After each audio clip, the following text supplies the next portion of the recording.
All right, what's going on, everybody? What's up?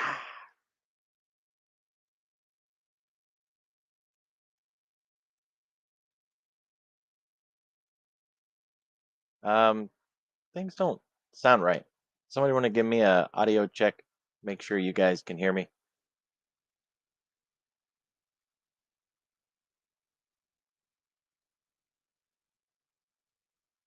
Check, check. Somebody, anybody? Okay, thank you, thank you. Yeah, it does. It sounds off in my ear. Normally, there's like a little bit of feedback, and I'm not getting any. So I had doubts. Appreciate that. Let me make sure the other side is functioning the way that it should, and then we will be good to go.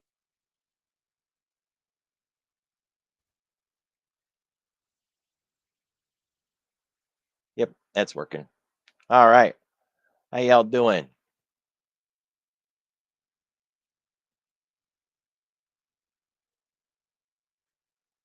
So there was some requests today to cover trades along the line, and that wasn't exactly how it was requested. But what do you do when price gets to the line, to the level, to the pivot? And so we're going to go into that today. There was a request to take a look at Google and Microsoft as possible trade ideas.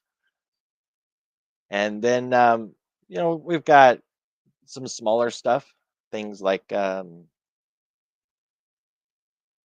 indicators that were requested that are getting put into the Thinkorswim workbook. You know, that's a work in progress, just adding more to that. Yeah, like I've got my own private little Thinkorswim workbook, and then I've got that big massive one that I share with everybody. And the big massive one, oh man, it's like an OCD nightmare because it's just stuff scattered everywhere, But thankfully, there's a search, and that makes it easier. So let's just jump on to the ones that I think is going to be easiest. That would be stuff like the Google. If we can, if I can type and talk at the same time.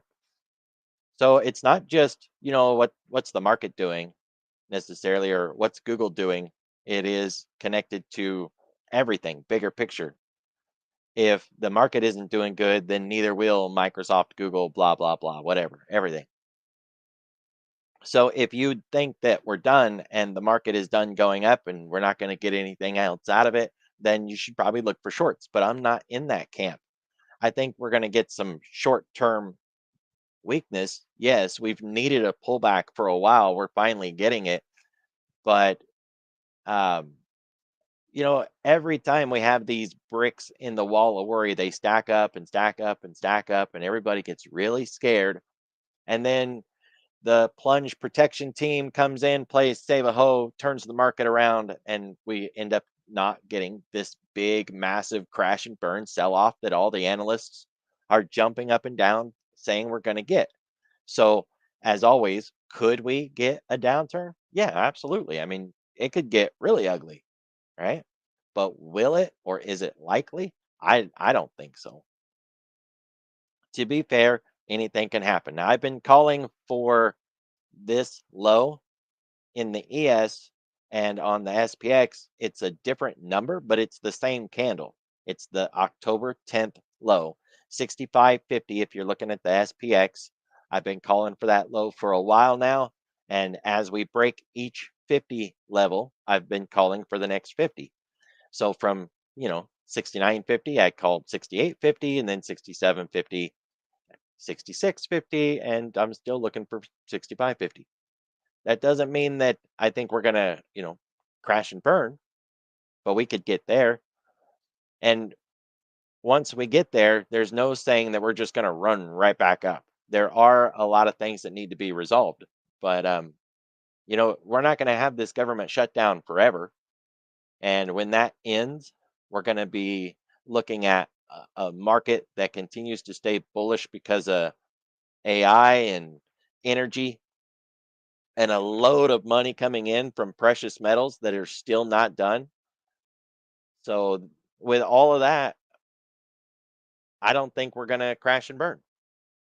We could get some weakness that holds us back. So I think Google should be a pretty decent play for like iron condors and things like that. Maybe a broken wing butterfly. And same with Microsoft. Meta bled a little too much. I think it needs to like clean up its options a little bit. But you could look at a lot of those Mag 7 names and probably pick out some decent ones. We've still got the range built from the levels last week that we were looking at, right? The standard deviation and the break even levels. So that trade, like we had talked about, getting it put on and then just managing it as needed, it's far enough out in time that as the clock ticks and the trade bakes, we'll be able to roll whatever side's not being tested and get more money out, get risk out, you know, that sort of thing. So I like Microsoft and I like Google. For the Iron Condor that I'm showing here, I think it's still built, so we should be able to see it. You probably want to adjust it a little bit. There's no reason to, if you're not in it now and you're looking to get in it, then there's no reason to use those old levels. You might as well just make a new one. Yeah, this is the one that we had built. So you can see it's still centered around the 521 area. Like this was about the midpoint. We don't need to be delta neutral in these iron condors. So you could build it with these levels, but why not move, this lower end down a little bit? The only bad thing about moving that down is if you left the top alone, then you're not going to get as much credit, right? And let's move the calendar here so that the shaded area is more appropriate. So yeah, that matches. Bring the call side down to the top of the box and then the put side down to the lower end of the box, right? Just a little bit of a shift. It's $5 wide, so I want to get, at least 150, $200 in credit. Um, and that's not bad. You want to tighten that up a little bit, you could, but I don't want it so narrow that I'm risking, 4.25 to get 75 cents or something like that. I just don't like those kind of trades. So that's the one that we were focused on. And then for Google, it'd be the same thing. The Google range for December, if you want to just go in and run it that way, 42 days out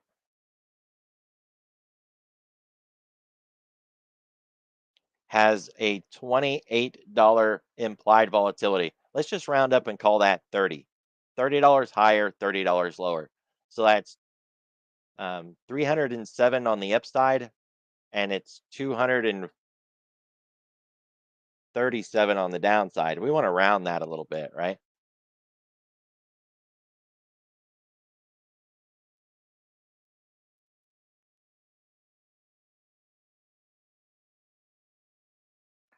The 7 lands right in the middle of those, so that works out well. What I say, 307? Yeah. Same thing, lands in the middle. And it's about a buck and a quarter. It's a little smaller than I'd like, since we know that volatility is often overstated. We could bring it in just a little bit.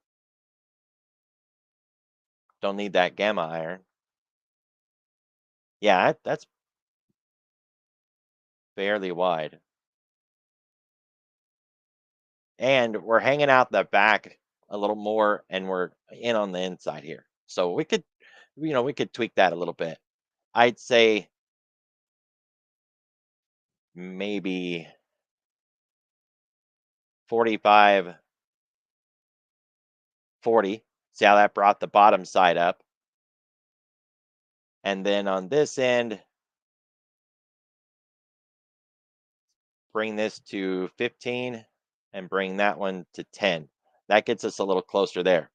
We're still sitting in that lower value. So I want to bring one end a little closer to price. Let's go back out and look at the chart. This is where you get into the quote, what's more likely scenario. In our current situation, what's more likely that we test the lower edge or the upper edge? Because whatever side is less likely to get hit, that's the side that I want to bring in some so that we can get more credit out of this. And at the end of the day, it won't matter if we get challenged because we can roll it, we can kick the can down the road. You know, what I mean, we're not stuck with a binary trade of winning and losing. So we're done with QRA. We got one more FOMC. Um,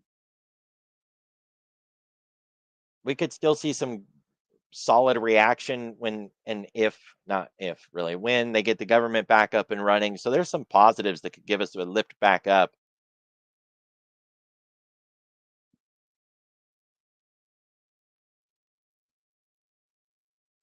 I think I want to bring that downside up rather than bringing the upside down. So we'll move that put end up just a little bit more. That'll give us some credit that we're missing. Get us up into around that $1.50 area.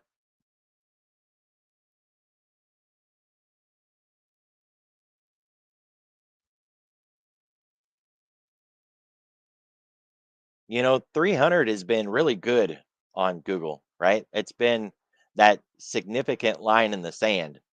Let's take it, right? Like, why not? Want some money in this trade?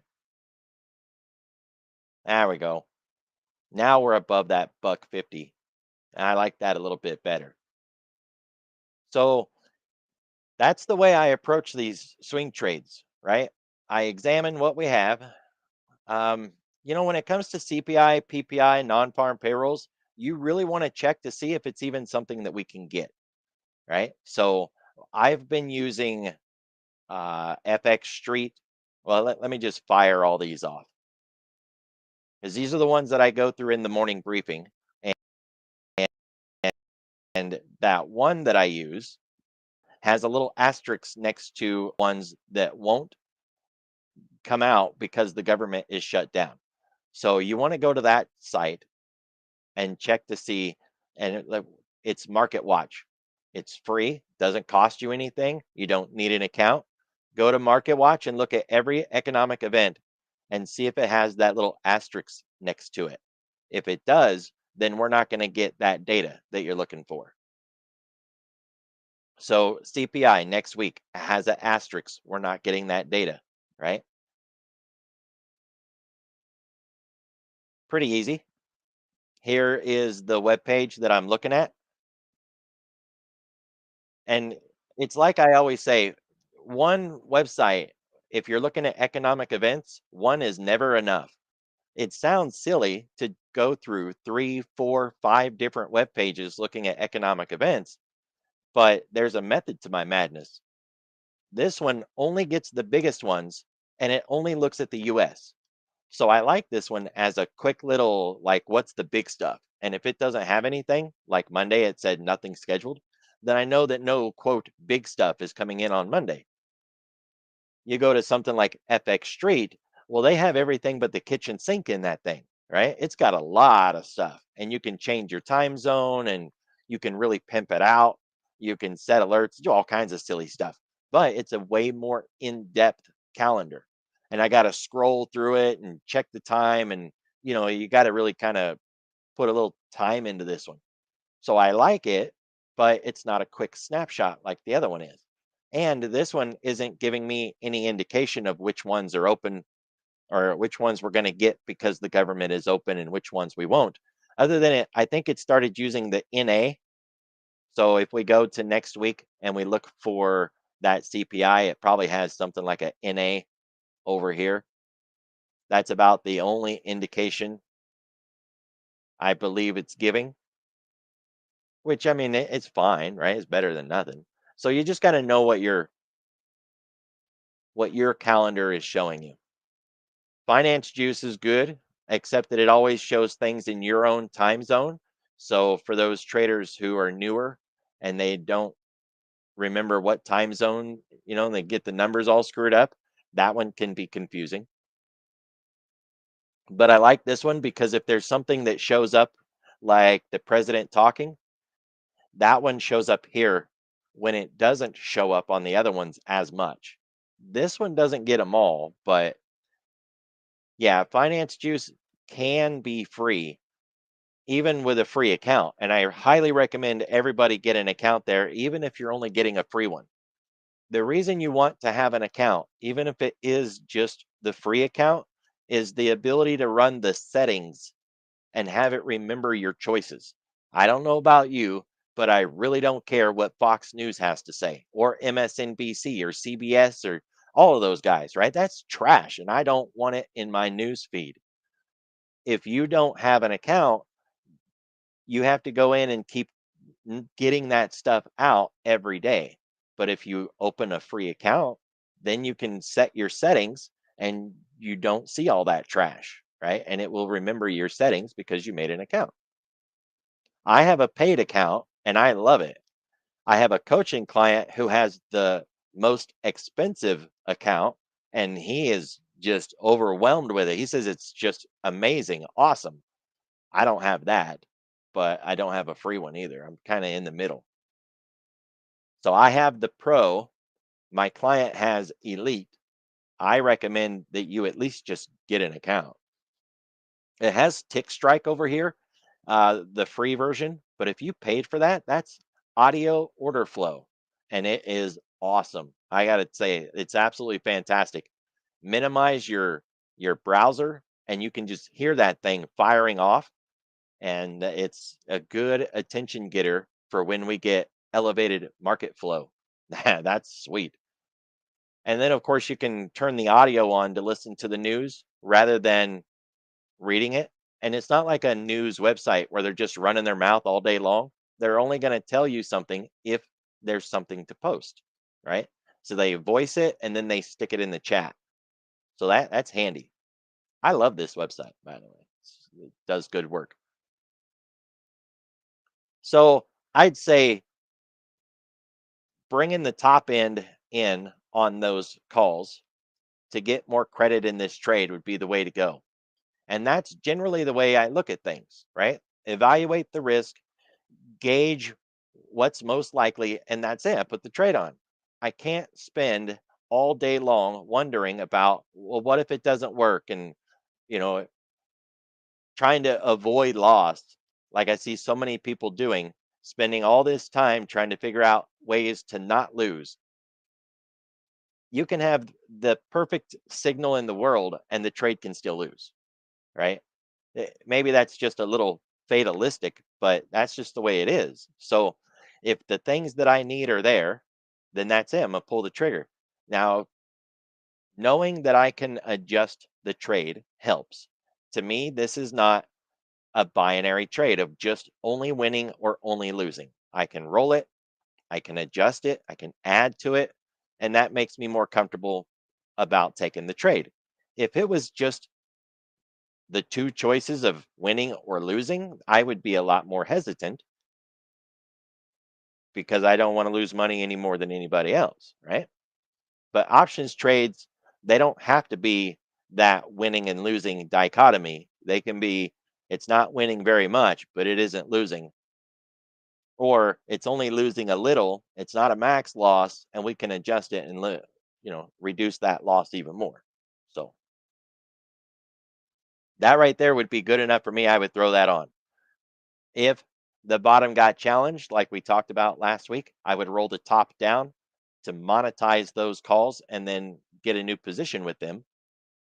And if the top got challenged, then I would roll the puts up. I would not try to fix the side that's losing. I didn't create that concept, by the way. That's Tasty Trades 101. Don't try to fix the losing side, right? And I think everybody would agree that Tom Sosnoff is smarter than me. He's smarter than anybody else that I've met in the options world. And that's what they came up with long ago. So you can pretty much go down a list, right? Like we used to do with the Dow Jones. We would just bring up the Dow and we would go through that list one market at a time. And if there was something in there to trade, and it didn't have to be some special signal, It was just, do we understand the risk? Is it on support or anywhere near support, anywhere near resistance? Good, we're done. Let's go. Take the trade and move on to the next one. Right. So, Apple, for an example, I mean, you could just set them in alphabetical order and run through that thing. It's a 111, right? So, we've already topped out on that 111. If we stall here, we're likely going to come back into that 260. If it continued to get nasty, then sure, we could get to 240. But what's more likely is we get into that 260 area and start to find support. I don't have any of the moving averages on, but do we really need them? Looking at that run up, we can see on the monthly it's above everything. On the weekly, it's most likely above the ones that matter, the 50-week, those sort of levels. Maybe it's near the 10-week, but I doubt it. I really doubt that it is.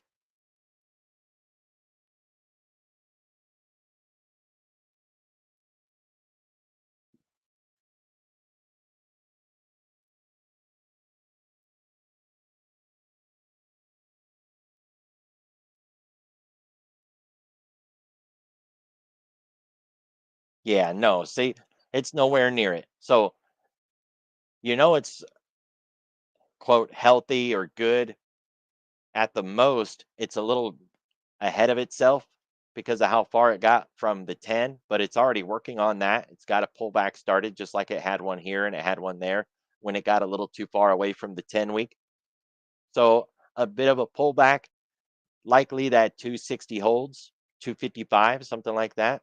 So, running an iron condor on that would be fine. If I wanted to do something a little less boxed, like just a vertical, then I'd want to wait because I like my verticals near the money, and this isn't sitting on anything. So I can't take a short put vertical or something like that because it could just run us over. I need to be resting on something or have just bounced off of something. We could do like short call verticals because we just bounced off of something, but they're too far away, right? If we'd have done it, say, 2 hours ago when we were at 270, that'd have been great. Now, though, sitting at the low of the day, no, I wouldn't want to do it now. But certainly you could put a skewed butterfly on, right? Or an iron condor. And that's the thing, you can run through a whole list really fast doing that, right? Because it doesn't require massive amounts of technical analysis and deep dives into their spreadsheets and their earnings and inside buying and all that stuff. If you're only going to be in the trade for, 6 weeks, then the only thing that matters is the immediate price action and then having a way to manage the risk. That's it. And then you move on to the next trade. Now, working the order, if you're going to do more than one lot, and we need to show this. I don't know if I just log into paper, I guess. But paper is going to fill instantly, right? And so that's not realistic. But you need to work the order. And if you're going to do more than one lot, then put a trial balloon out there. When you go to get a trade, it's just like going to the flea market and haggling with somebody. You have this price that it showed when I built this trade. That's the mid price. If yours isn't set to mid, then it's probably showing you the natural price, which is 260. So at the very least, try to get down to the mid price. But even that mid price is splitting two different numbers. So don't pay that just because it says that. Work the order. Try to get it a little cheaper. Let's say I want 10 of these. Try one at a really low price and see if it fills. If I set it at 250 and it instantly fills, well, I know I still paid too much. Try another one at like 247 or 245 and see if that one instantly fills. It probably won't.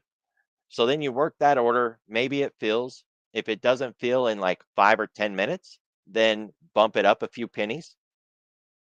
Try it again. If that doesn't work, try to go back to the mid, right? Because what you're trying to find is where are the buyers really at? Where are the sellers really at on whichever side of the fence you're on? So once you find that sweet spot and you've gotten filled, you got an idea of what quote fair price is. Now you can go ahead and get your 10 lot, right? Well, if you're already filled with one, then get your other nine. That way you're spreading it out and you're not paying up for something that didn't need to be paid up for. And if you're selling, then do it the other way around. Try to sell it for as much money as you can sell it for. Just because they say it's worth whatever, 225, don't just sell it for 225. Try to bump that thing up and get as much money as you can. Work the order. You don't want your trade to fill immediately because if it's filling immediately, you're getting screwed. And it's a really nice way to gauge, did I just pay up too much? Did you just instantly fill? Yep. Then yeah, you probably did. When it comes to trade journals, I have tried all sorts of stuff. And since I own Jigsaw, which also comes with a trade journal, Journalytics is the name of that company. I've tried all kinds of stuff. And the one that I found to be the most successful, the one that I found that actually improved me as a trader was me taking pictures.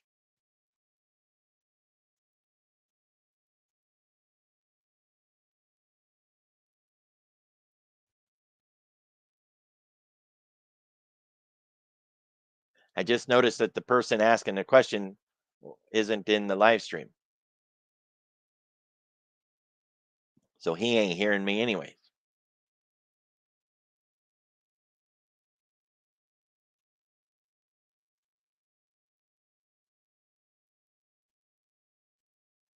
That's all right. I'm going to answer in the stream and then he can just catch the replay.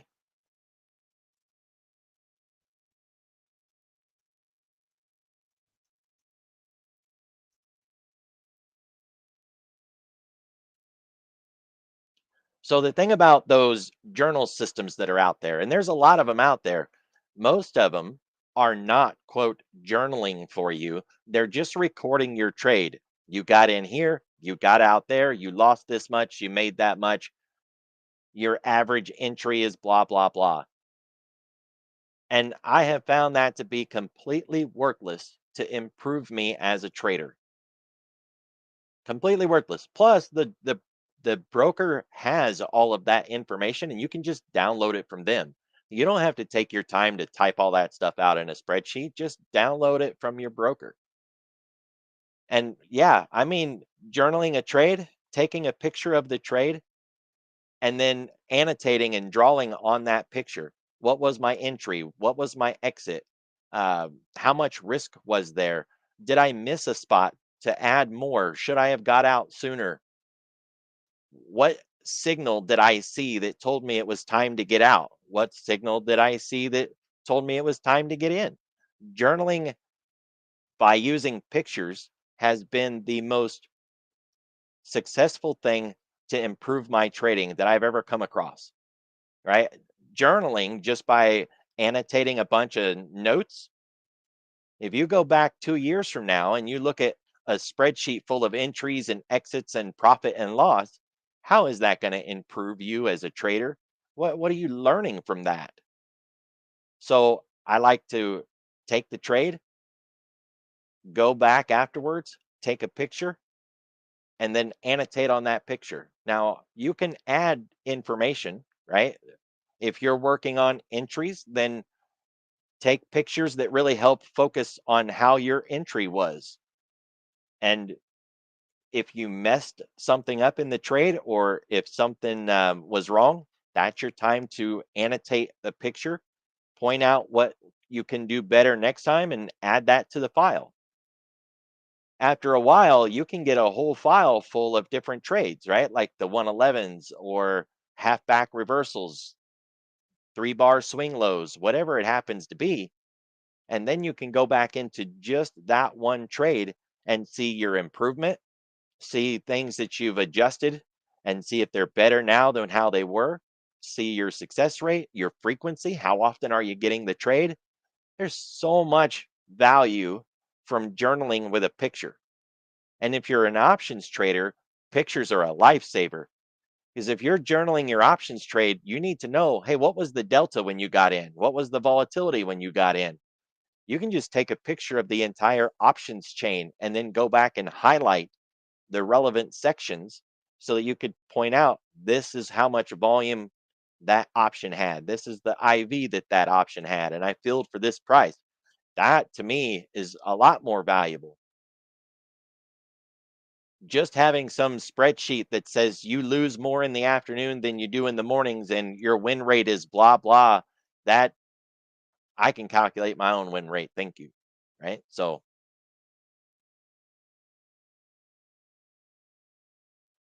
journaling with pictures, it's so much better. Now, there's free picture taking software out there.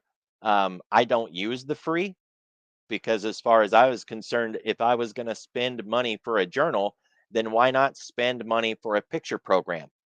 So I use this one. It's a hotkey. Whenever I hit the hotkey, it pops up and then it goes away. It does video. It'll time delay if I need it. Maybe it captures my cursor, maybe not, only if I want it to. This thing is fantastic. It does all kinds of stuff for me, and it's called Snagit. It's not free, but it's the one that I like. If you want free, go to your Windows store, that button right there, the bottom of my screen. Go to that and just get yourself a free picture program, preferably one that lets you draw on the chart or the picture that you take so that you can add your notes. I found this to be the most game changing way to journal. And I tried so many different things. I would either give up because it was too much work, or I would give up because I wasn't getting any results, or I would give up because it was, I would lose track of it, or I wouldn't have it on me the day that I needed it. Like it's on one computer and I'm on the other computer. All of that was frustrating reasons why a typical journal just didn't work. But this, I found this to be really successful. So if you're trying to journal your work, which I highly recommend, journaling your work, journal your trades, you will become better from doing that. Journal with a picture. What's that old saying? A picture's worth 1,000 words. Well, that is no lie. And when I go back, I have questions that I ask when I take these pictures. What was my entry? What was my exit? Was there something on the chart that told me to get out? Was there something that, now that I look back, was there something telling me that I could have stayed in longer? And that's how I learned to stay in longer and to recognize exit signals better, by going back and looking at my trades. And what's cool is you can go back years later. I mean, look at the price of these. These are old, right? This is when the NASDAQ was at 99.26. It's been a little while, but you can go back and you can still see things in there that maybe you learned something since then, and you're like, oh yeah, if I'd have known now that then I would have done this different. And I don't know, I'm a visual person. Having the trade makes it a lot easier to understand what I did right, what I did wrong, and how I can improve. So that's how I journal. There are some pretty fancy journals out there, don't get me wrong, like Journalytics. It links right to Jigsaw and it records everything and it has really cool stats. But I mean, you can learn how to do your own stats if you really want them, right? They're just math formulas.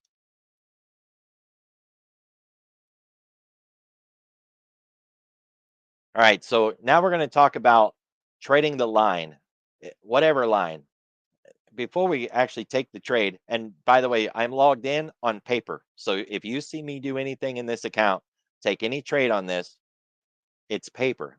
I'm not getting hurt, right? So I can just buy and sell all willy nilly and it doesn't matter. When it comes to trading a line or a level, it doesn't matter what the line or the level is, right? Like the approach doesn't change just because it's VWAP versus a moving average or yesterday's high or yesterday's low. I don't care what it is, right? A line is a line is a line. And we get a lot of lines, right? Like having a line strategy, whatever you want to call it, a pivot point strategy. And I am a pivot point trader. It's how I trade. It's literally what I do. But it doesn't change just because it's some other name. And the halfback, the 111, the 1236. And usually the question that I get from people usually starts out with something like, okay, we got the reversal, but when should I get in? What am I supposed to do here? Do I let the candle close? I wait for the new one to open and then I get in? We went below the line. So do I sit out and I wait and I let it get through the line and start working back up and then I get in? Right? Does all that sound familiar? Because that's the kind of questions that I get. There's got to be a quote right way to trade the line, right? Well, there isn't a right way and there isn't a wrong way. Because usually what that question reverts back to is I got in when it touched the line, say right there, and it ran over and took me out of the trade. I guess I did something wrong. No, you didn't. You didn't do anything wrong. Then there's the other person who said, well, I waited and I waited and I waited and it ran back up and it broke the line and I got in right there and it went up and it rolled over and it came back down and it stopped me out. And I guess I did something wrong. There was nothing wrong with either one of those entries. The only problem was you didn't manage the trade. It went up, it put you into profit. You decided to hang on and see what was going to happen next, and it just ran back down and took you out. Same thing on this side. It doesn't matter that, well, I had a target of way up here and it didn't get there. So I just thought I would let it run all the way back down and take me out. Why? If my choice is to lose money or reach my goal, if that's the only two choices, I don't want to trade. There's got to be some other choice there, right? Because price isn't always going to hit your goal and you're going to get in and it's going to give you some profit. And when it misses your target and it starts to come back, GTFO, right? Get out of the trade. I know the argument. We've all done it. Yeah, but I got out of the trade and then it just kept on running without me. I should have just stayed in. So what? You didn't lose money, which means you get to do it again later. But what happens if you lose money? Is anybody going to come along and give you more money to trade with? Because not in my world. I got to keep the money I got and try to make more. So if I get in a trade and it starts out good and then it all just goes to hell, I get out. And I don't look back later and say, gosh, if I'd have just stayed in, it would have worked. It's a really good example back here. If we had taken the short, it reversed and it went right back up and then it went right back down again. Oh, why did I get out? I should have just stayed in. Wrong. Get out, and it offered you another opportunity to do it again. Take another one. So, when it comes to all those questions about where do I get in on the trade, really focus on what are you really asking? How do I manage the trade? What do I do when the trade isn't working? Am I even going in the right direction to begin with? Those questions about when do I get in? If you went short here, you were going the wrong way. It didn't matter whether you waited for the candle to close or not. If you waited for the new one to open, you're going the wrong way. Waiting for some arbitrary sign wouldn't have told you that. Now, as for the actual entry part, there's pretty much three common techniques. And I'm not saying that you should do all of them or that one is better than the other, but there's some that I really like. And I focus on open, high, low, close sort of behavior. So I'm just using what we found on the intraday today. no cherry picked special spots. This is the last red bar. Then we got the turnaround bar, and there's a breakout. So if I was looking at this thinking we might go up for whatever reason, right? This isn't even a good swing low. It's not a good one, but it doesn't matter. Breaking the high of the last low, that's a trade signal. I like trading that trade signal. Or trading the midpoint of the previous bar. I like trading midpoints. I will sit there and wait for price to hit that and then I'll get in.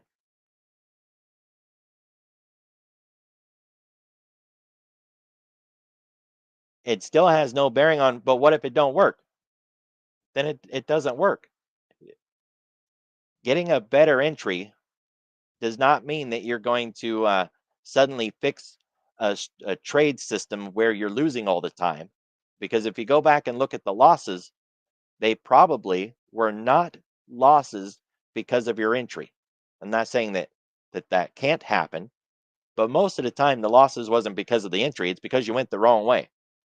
Or you got in when the move wasn't done and it continued to move in the direction that you were trying to go against. What did we have yesterday? Some trades to the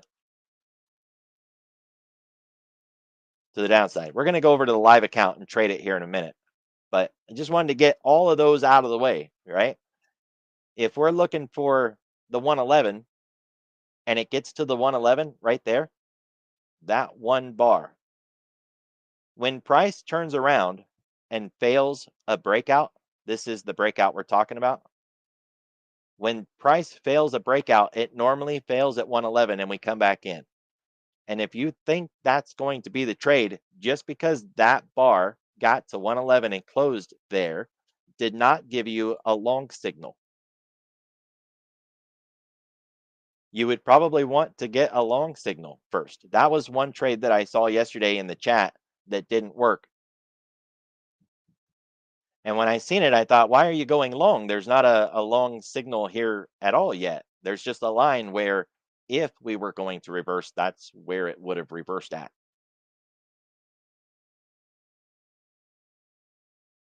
All right, so last bit, then we're going to go over to the trade side. Have examples of what your trade is supposed to look like so that you know what your trade is supposed to look like. I know that sounds funny, but when I talk to my coaching clients, one question I usually ask them along the way is, what does your trade look like? Can you describe it to me? And if you can't, then at least show me a picture of it. This is my 111 trade, and I've got a lot of these in my own personal journal. I've got traded examples, but even just these, which was me just scrolling back and taking pictures, these are 111, yesterday 111 trades. If I want to know what price is going to do on that 111, I have a really good idea because I've studied the heck out of it. And if we were to zoom in and look at these, which are live examples of a real price action, that was a really nice example too. How do we trade that one? Well, when the pin bar closes, you let the new candle open. And for me personally, what I like to do, give me my pin. There we go. Ah, I can't use my pin. Fine. What I like to do is try to catch the midpoint of the pin bar if I can. If I can't, either because price didn't go down to that level or it went down there and it was faster than me and I missed it, then I try to get the close of the pin bar or the high of the pin bar. And I'm not picky, I'll take any of those three.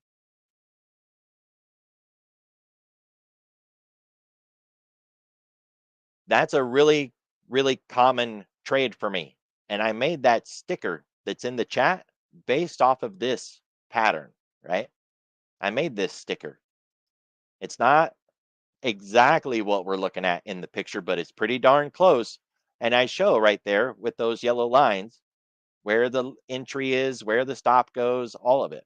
But you got three entries: the midpoint, the close of the bar, or the high of that bar. You can get in on any of those three.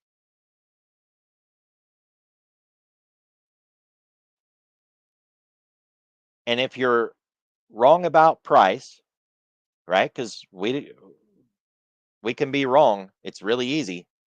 It's supposed to turn here. It didn't turn. Well, then you're going to lose, and it's not going to matter that you got in early or you got in at the line or whatever. If that's the proper trade, then you trade it and you take the loss if it doesn't work. Here's another example of the 111. It was the same day.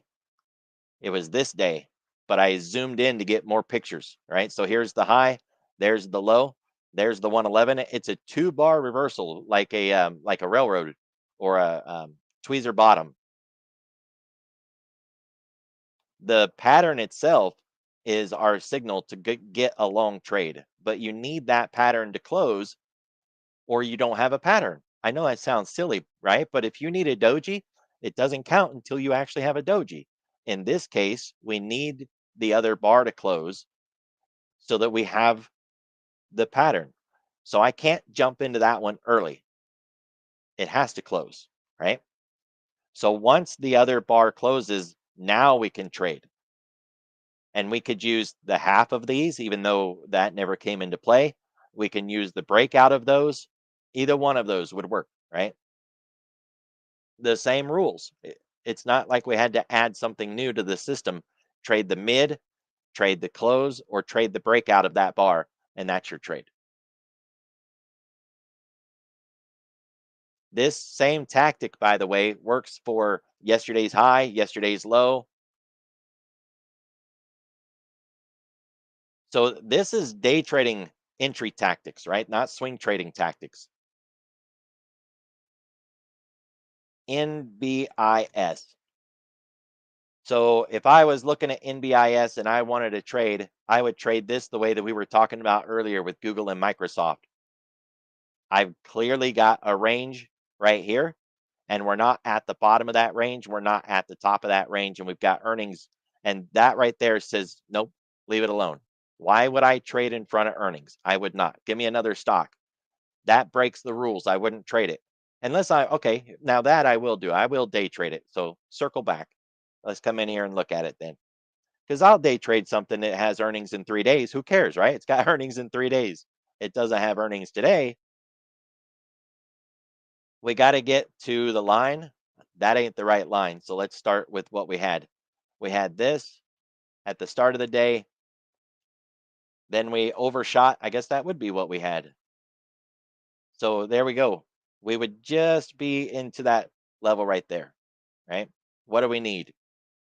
Well, it's got to get to the top so we can move the drawing. If I want to just skip that, which we would do to get the real mid, then this is what I have, right? It needs to stay above 108.14. The question would be, are we trading the reversal or are we trading the breakout?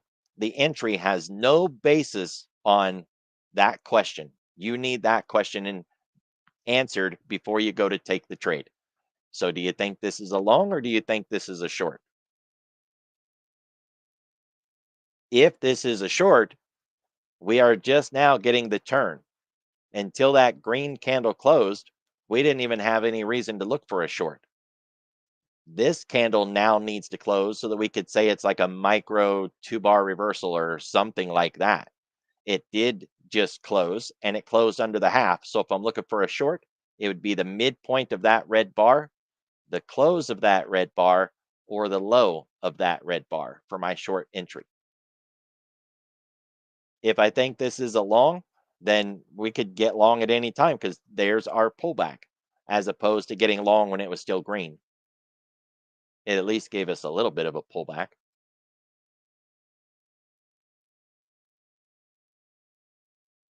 But the entry, when we're talking about these pivots aren't giving us the direction. We have to get that from our bias, right?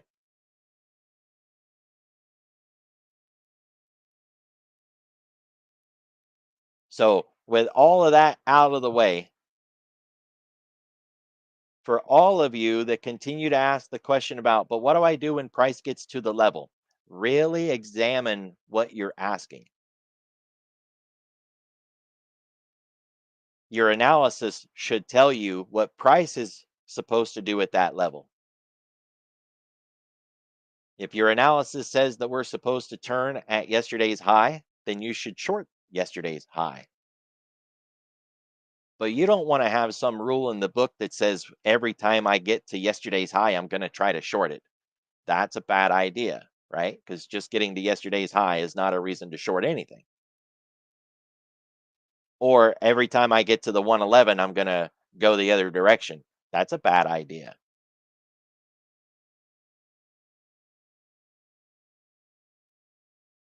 All right. Am I linked? Yeah, I'm linked.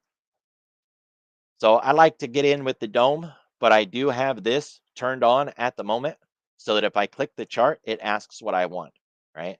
If I want to turn that off, I can, but I like to have both. Another thing that I recommend is to leave your quantity set at 1. If you want to trade 5, just click the button 5 times. The reason I say that is I've struggled with this, right? Say you set it at 6 and you got an order, or there you go, you're in and you got 6 and now you're like, all right, well, I need to put a stop on. So then you change it to 4, or let's use 2. So you set it to 2 and then you start adding stops. And what happens? You end up forgetting that you're on 2, you do something else, pretty soon you've lost track of this and you've got orders on that you think are going to get you out of a trade, but in reality are going to get you long now instead of short. And oh boy, I mean, I've screwed this up, right? I've screwed it up. Plus, it's just extra work to run back up there and change that number rather than just leaving it at one number. If you want 4 of them, add 4. You can add a 4 in the same spot if you want to, right? Just like I'm doing right there. So, one little tip, just leave your quantity at 1 and add however many you want. Don't change that.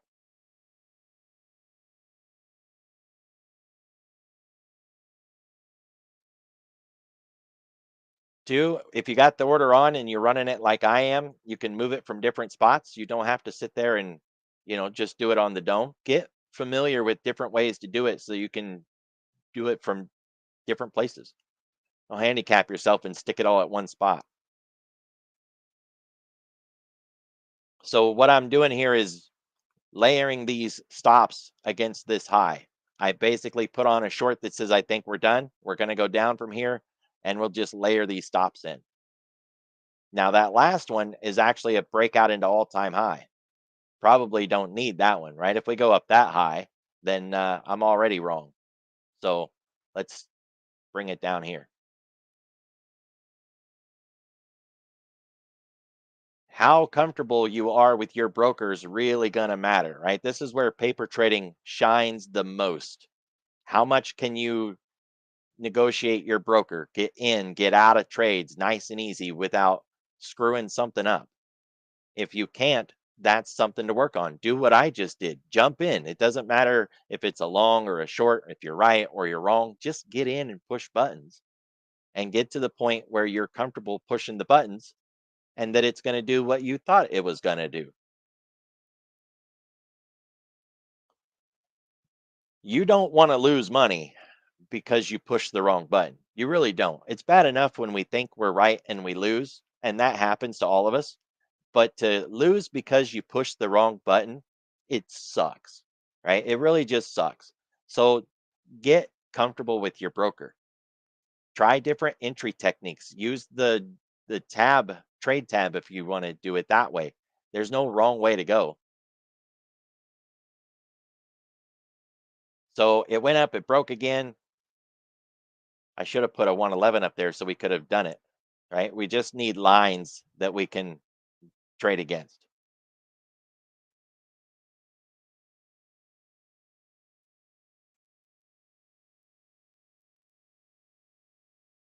All right, so that's the range. I'm just moving it over here so that we have the lines, right? That's all I'm doing. I'll do it this way. There. It's just that high and that low, and we can measure all of that. That's our half back. That's the 111. And golly gee, what happened? We reversed on the 111 and I missed it. Okay, so we're coming into the half. If we think the half's going to hold, then that's a really good place to try to go long. Get maybe a little bit of an overshoot.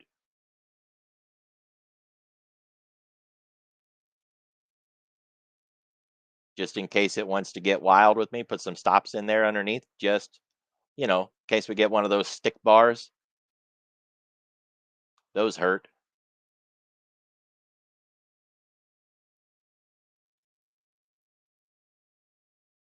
What are you doing? Get out the way. So if you're not navigating your broker easily, spend some time to get better at that. It's not going to help you, determine if you should be long or short, or if you should size up or not. But it's one less thing that you have to fight with because you're already comfortable running it, right? You're just going to leave me behind like that, ain't you? Yeah, come on down.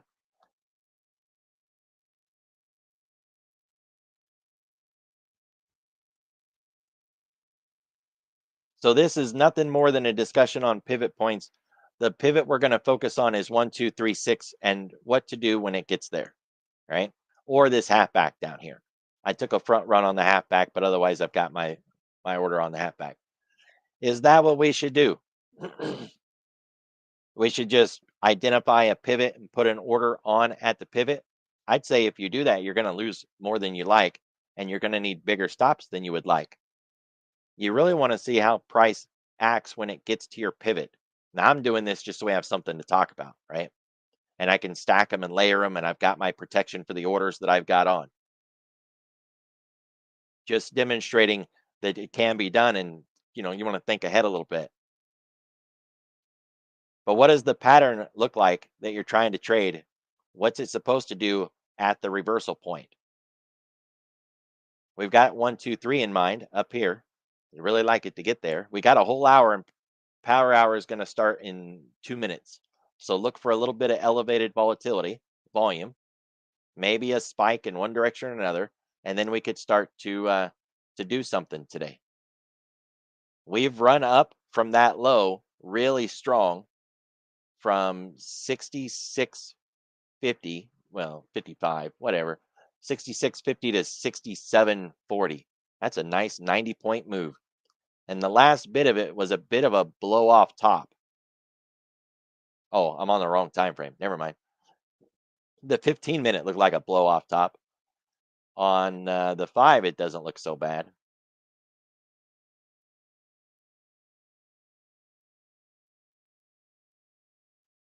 If we get into the 1, 2, 3, 6, we're going to look for an opposite candle color, and we want that opposite candle to show us if we should go short or not. If we don't get up there, then we don't have anything to really focus on. All right. So there's the push. Well, don't tease us. I guess my levels aren't perfect either, are they? That'll count, even though my lines weren't perfect. That will count right there.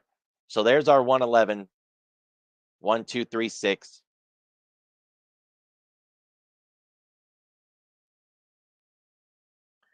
Now we need the opposite candle color. It's why I'm still talking and moving the drawing around, because it doesn't matter. We need that candle to change color if you're going to run the 1, 2, 3, 6, right?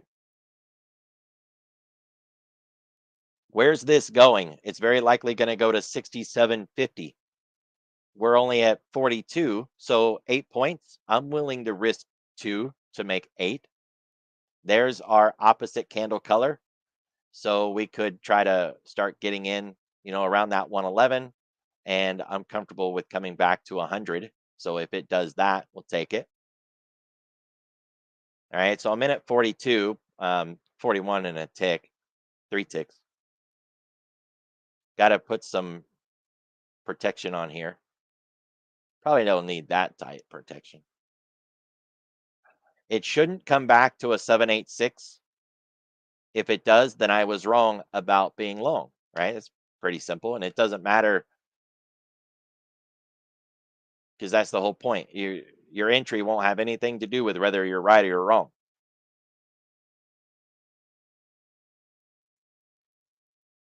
Oh, and we can move the drawing now because we already got the 1, 2, 3, 6. So that would be the new drawing level. And it stopped at 786 now that we've adjusted. which is exactly where it should have stopped. If that breaks, I'm wrong, so I might as well move my stop up here.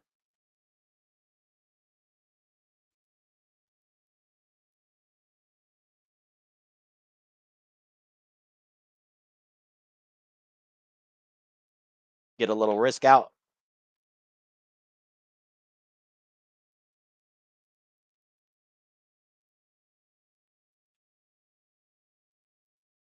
Now you see how it's hesitating inside that candle? You can either just pull the trigger and get out or let it come down and get you out, right? It started to show me that it wasn't working. So why is it still in? Get out. It started to show me with that candle that it wasn't working and it started to fail. That would have been the time to get out, right? And not look back and later and say, "Oh, I should have stayed in longer. Look, it's starting to go. Why did I get out?" You get out because you want to protect the capital you have, not complain that you missed the bigger move, right? Protect capital, take another trade later. Who cares? I do, yes. Let's talk about that for a minute with the fibs. If I'm running a dynamic fib placement, I will continue to update my fibs through the run, right? There's static fibs, the ones that you throw on and they stay there, like yesterday's high or and yesterday's low. That's a solid fib. You don't move that one, right? But once you're done with it, like today, once we went through the lowest levels, we're done with it. Now what? When I'm running a dynamic fib, when it gets to the 111 and then the 1236, I look for opposite candle color. Here we got to the 1236. The next candle was opposite candle color. Once this red one closes, I'm valid to move my levels. That's my rules. That's how I do it, right? And now I've got a new 786 and I've got a new 1236. And the cool thing about what I just did is it works for anywhere and for anything. So if I jump to a 750 chart, for an example, and I was only measuring this, then I can just measure that if I want to, right? There's my 111 and there's my 1236. So it broke out, 111 stalled, 11 stalled, 1236 right there. Once I got an OCC, I could move my drawing up to that candle's level. It pulled back to a 786 just like it was supposed to, showing me that it was holding the line and not getting worse, not getting down into the half. And then a new breakout into a new 1236. Got a green candle there, or a red one, opposite candle color. I moved the line again, on and on and on, right? That's my dynamic fib placement. That's not from the fib books because they don't teach that, which is why I say the books need to be upgraded to a day trader's perspective instead of that stuff that they rely on about going to a 1 year daily and only doing the whole day of yesterday. You can measure anything. Even a 5 minute bar at the open can be the thing that you measure, right? Or just the 5 minute open range or the first 30 minutes of the open range, whatever you want to measure, anything, all of it.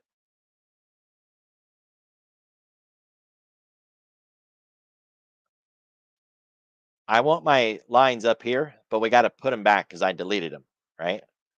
So start with what we had. That was the 1236.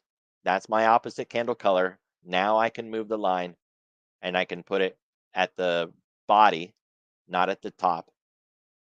And we got a new 786, a new 111, and a new 1236. I missed down here. Just moving to correct my miss. I have thought about a book. Um, my approach to Fibonacci use is very solid, very solid. I do it exactly the same every time, all the time, and I do want to write a book on it because I mean, it could be like the next Brian Shannon, or the next I don't know, Gerald Appel, right?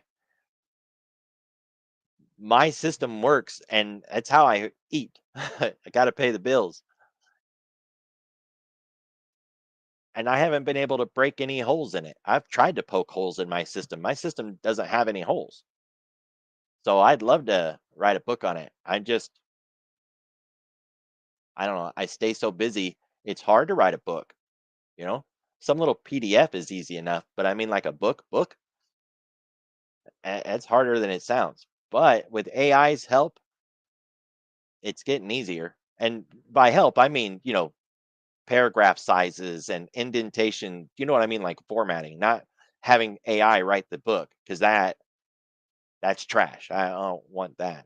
But you would think with a master's in psychology, and I'm inches away from my doctorate, that writing a book would be a pretty simple thing. But it's not as it's not as simple as it sounds. There's more to writing a book than you think. Oh, that would be awesome. I'd love to have someone do a book review on it. All right, I'm out. Yeah, I'm out. Okay. So look, we flipped over. If we wanted the real mid of this zone, that's the real mid. We've broke the real mid. So where are we headed? We're headed down here. If this thing reverses, a good entry would be like an inverse Busby off the bottom of that 50. So, we could start to line up and inverse off the bottom of that 50, but look, it's not going to let us in. It's just running right on down. We don't want it. Never mind. So, when it comes to these lines and levels, one thing that you want to think about is get ahead of the trade, right? So, this is a topic that I have conversations with my clients. Say the trade is yesterday's high.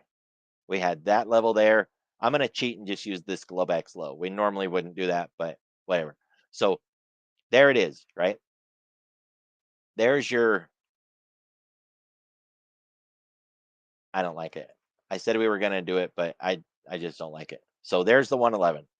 What do we do with it? Well, first, before price ever got there, you should have been asking, what am I going to do when it gets there? Because it's yesterday's 111, right?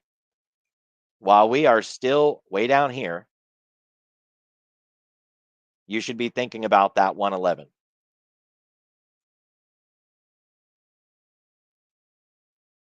The trade should not be a surprise, right? It's with you.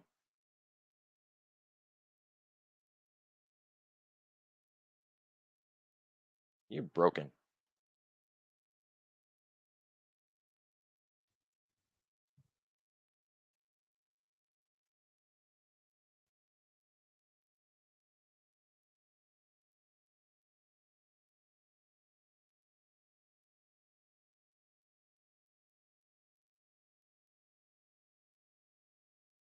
Sometimes me and this epic pen are just not having much luck with it. All right. So the point is, if you know that that's yesterday's Gremlins, that's exactly right. You know that's yesterday's 111 and that we're looking for a reversal, but are we? Before we even get there, when we're still way down here, you should be thinking about yesterday's 111. If it was going to be a VWAP bounce and that blue line is VWAP, you should be thinking about that bounce while we're still up here. Don't wait for price to get there and then go, oh, you know what? I bet I could short that because that's the trade. So VWAP, yesterday's high, yesterday's low, 111. I don't care what it is, whatever line you're about to trade. Don't wait for price to get there to decide you're going to take the trade. Make that decision long before we get there so that you have time to look at all the stuff that we look at, right? You want to look at the high low graph or the tick and the AD. Maybe you want to take a look at the dollar and bonds and yields, whatever. You need time. The trade shouldn't be a surprise like, oh my gosh, we're at the ADR line. Let's go long here. You're just now thinking about it. This is harder than it sounds, right? But get into the habit of doing this. It will improve your trading a lot because it'll give you that time to go look at the things that you should look at, right?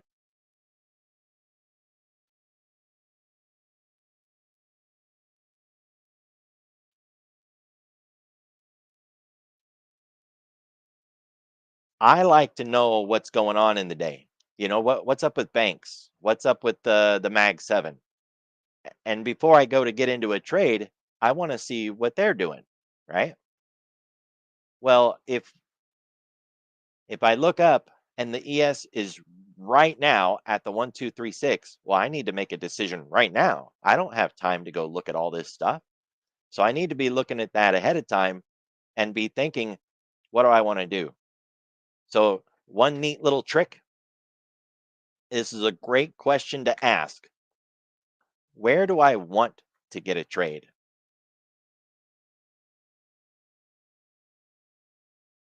Because I'll tell you, I would really love to get a trade along this low. And I would really love to get a trade across that Globex high right there. Man, that would be a beautiful trade. The yesterday's 111, that would have been a really good trade. I'd love to trade there. So think about, where do I want a trade? Because that'll help you focus on, hey, are we going to that place where I know I wanted to get the trade? Because if we are, I need to go check the dollar and bonds and yields and whatever before we get there so I can take my trade.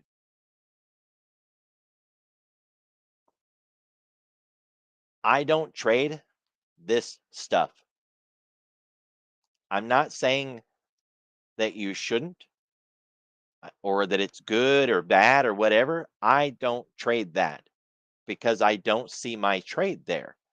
There's no halfback, there's no 111, you know what I mean? Like, there's, don't diddle in the middle. It's exactly right. I don't see anything in here that I want to play with. So I just don't mess with it.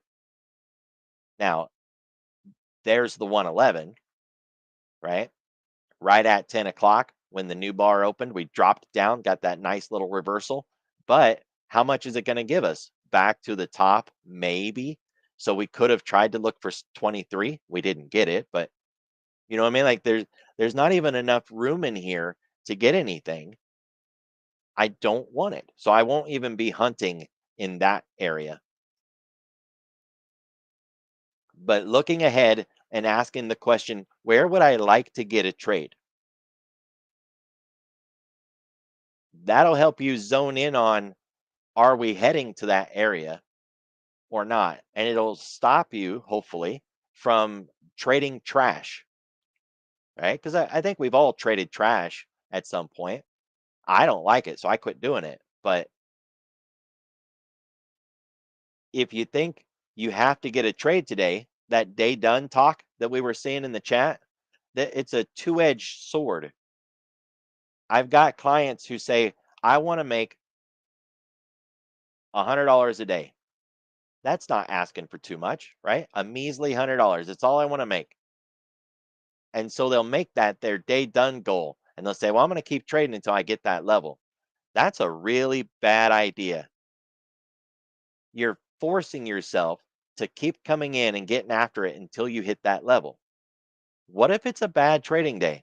FOMC, CPI, non farm payrolls, just a sideways trash day. And you're going to force yourself to go in and trade because, well, I got to get my $100. Don't do that to yourself, because you're forcing yourself to make bad decisions. And hey, I got to eat too, right? I got responsibilities. I got to pay the bills, keep the lights on. But having that day done goal is a bad way to approach things. Try to run an average, right? You want to try to get around 100 a day. If you got 300 yesterday and you only get 20 today, you're still above your average, right? It's okay. So what I like to do is look at, hey, how have I done in the last week, in the last month, in the last quarter? What's my average profit? And as long as I'm hitting that average and it's trending up or it's trending down or it's doing whatever I need it to do, then I'm good. Your numbers will tell you if you're slipping. So your average, if your win rate is going up, but how much money you make per trade is going down, something's wrong. You're slipping. call timeout, try to figure out what the problem is. I know it sounds good, right? Like, but I'm winning more. No, you're winning more trades. You're not winning more money. Something's wrong. Stop. Your numbers will tell you, should I go live? Should I stay in paper? If you're getting out sooner and sooner and sooner and you're leaving more money behind, you will win more often. That's how it works. But it's not necessarily a good thing, right? Let the numbers tell the story. So keep track of your numbers when you're taking your screenshots. There are a couple of things that you want to learn how to do the math on. I think I got a blog post on this, but you need to know how to calculate. And there's widgets for all of these, right? Like if you go to Google and you say, give me the average calculator, it's got a calculator that just does averages. Or, a win rate calculator, it's got one for that. Know how to calculate your win rate, how to calculate your average profit or loss, how to calculate your risk reward.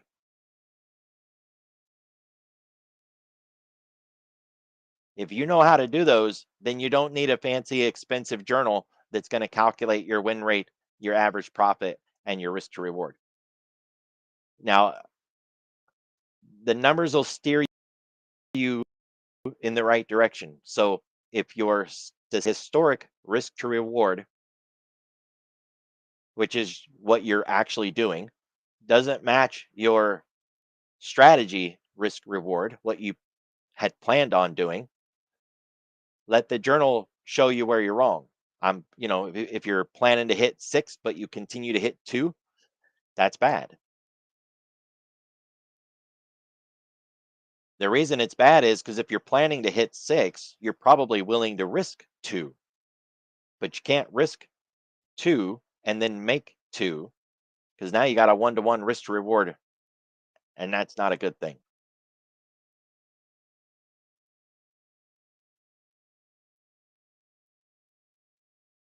All right. This is a blog post about high win rate.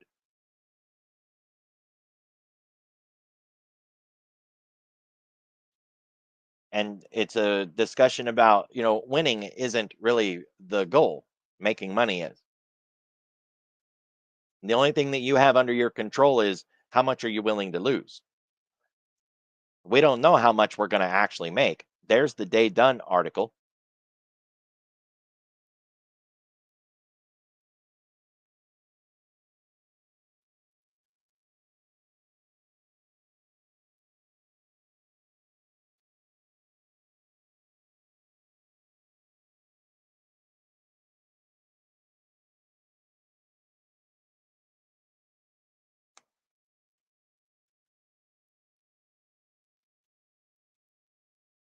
And the Trading Anytime article doesn't really fit what we're talking about. But, once you're on the website, you can kind of jump around into the other things. I do get into risk reward, strategic risk to reward, all of that stuff. So it is in there. But the idea is the numbers will steer you in the right direction. If you've got your eye on where we're supposed to turn and we start heading in that direction, it gives you time to go look at the things that you think are worth looking at ahead of time so that you have a better idea of, hey, we're about to break out of yesterday's range. What do I think we're going to do? Reverse or actually get a really big breakout? And if we do get a breakout, where the heck are we going? We need time to answer those questions so that we know what to do when price actually gets the breakout. So when we're still way down here, we can be looking at those and saying, well, I'd love to get a trade up here. That would be excellent. And then build a trade plan for, okay, when we get there, if we go down, I'm going to do A, B, C. And if we go up, I'm going to do whatever. Right. And if I'm wrong, I'm going to do this. You'll have it all planned out before we get there. So if we look at the reversal, It wasn't bad, right? We got up. This is the line that we needed to break. That was yesterday's high. So we get an inside day breakout. We run up into like a 111. We stalled out, but look at that reversal candle. It wasn't very good. Even if we were going to wait for that one to close, because all we had at the moment was this, right? It was all bullish, bullish, bullish, bullish. There's our reversal. If we wanted to move the lines, we could, but that is not a reversal candle. That's just a pause. We need a reversal signal. Now we've got a reversal signal, but we've already got doubt, right? Why doubt? Because this bar closed at its highs, really close to the previous bar's high. We closed above the mid, all of that. So that calls things into question. I don't think I would have got that short. I've certainly done it before. So let's just say we did. We got in on the breakdown of that level right there, which is the close. If you don't want the close, get the mid. The mid is always a really good spot. Visually, I try to see the mid this way rather than drawing the line all the time. I do these little angles. In my mind, that's what my eyes try to do. If you can't do it, and it doesn't have to be perfect, nobody's measuring it for you. Just try to get in on the mid of that bar on the breakdown. It's that blue line. So the new bar opens, we don't get much of a wick. It immediately starts to fall, crosses the close. That's a trigger, or it crosses the mid, another trigger, or it crosses the low. That's your third. Those are the three choices for me, anyways. Any of those three could be a breakdown. The short is on. But what happens? We stall out. I would not sit through these candles. I know me and I won't do it. As soon as we rejected off of that yesterday's high, which is what the bottom of this box is, once we rejected off of that and started to move up, I would have started fading this play if I wasn't already fading it. You seen how I was doing it on TradewithKev, right? Setting the orders in front of price because I'm more than happy to get out. So that if I'm in, let's just throw some on there. If I'm in and I think we're going down, then I'm willing to get out at X level, right? That's a little high. That's a 111, 1236 right there. So I'm willing to start fading out. My goal would be to get out of most of this trade. It looks like I'm in with 3 before we get to that purple line because we're likely to bounce if we got to that purple line. I got a trade on, so of course I need to put on some risk parameters. Doesn't matter where they're at because we can move them, right? Just throw them on and then move them where you need to move them. That way you're not sitting there trying to get it perfect and be naked while you're doing it.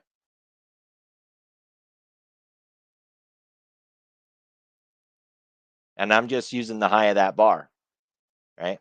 Could I tighten it up? Yeah, absolutely. I could tighten it up. We could go to the half of that whole 2 bar right there. It would still be valid because why add more risk than I need, right? And I'm not getting the measuring tool out and getting it perfect. I don't need to, right? It's close enough. So we're starting to get a breakdown, but it's a little slow. I might want to put on something like a wick out. What happens if we just wick down here and we go right back up again? Put one there. I can now move my stops down to the top of that entry bar. And really, we could just start getting risk out, get on the green side. But this is likely to get you stopped out if we do that, right? I'm inside the last bar that just closed. I'm very likely going to get stopped out doing that. But see how we got down there and we started to turn around? This could keep going. If I get too tight with those stops, all I'm going to do is kick myself out of a trade that could keep going. There's no reason to think that we won't. At this point, that's a 786. So, if you choke your trade out, at least you choked it out in profit. One trade is done. Drop the next one down.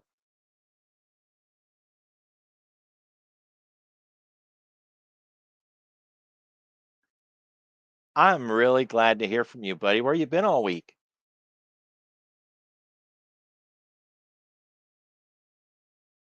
All right. Well, it's good to hear from you. I was worried.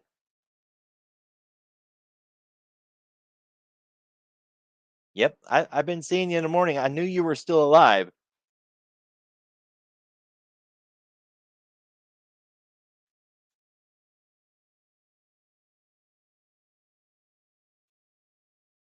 Come on in.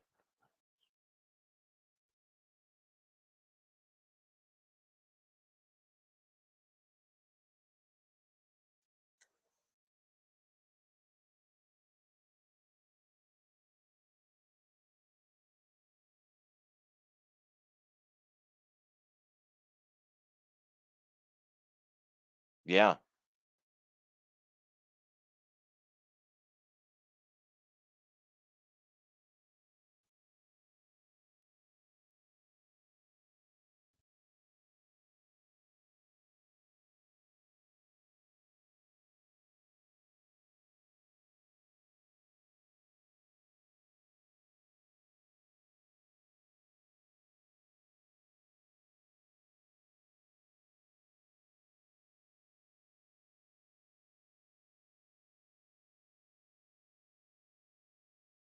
We did.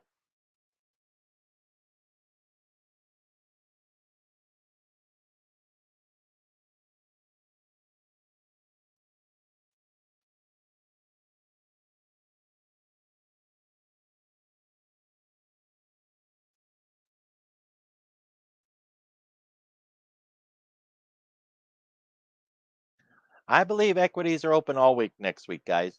Um, Check me if I'm wrong, but I thought for sure that we were open for 5 days in equities, maybe not in futures. And Marziti, like 2 weeks ago, we were talking about those Globex dark pool prints, which is often mini versions of that big one that Black Box Stocks talks about because they're not as big, right? They don't go so far outside of the range.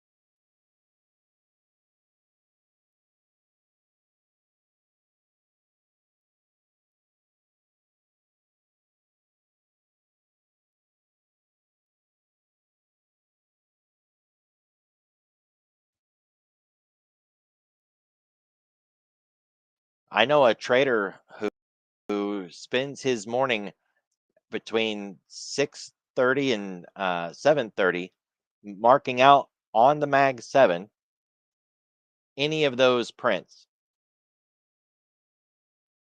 And he says that TradingView does a better job than Thinkorswim of showing you those prints. Here's one on Meta. It's not a very big one, but you can see when we got into the open, we went right down to that. And that's not a great example, but it's just it's what we were talking about. But I know a guy, he trades these. He focuses on those. And when he first told me about TradingView having better ones than Thinkorswim, I called BS on that. Like, I don't know, you're that's a pretty bold statement, but he's right though because you can get more data feeds on TradingView than you can on Thinkorswim. First of all, because I mean, like, where does your data come from on Thinkorswim? It's what they give you.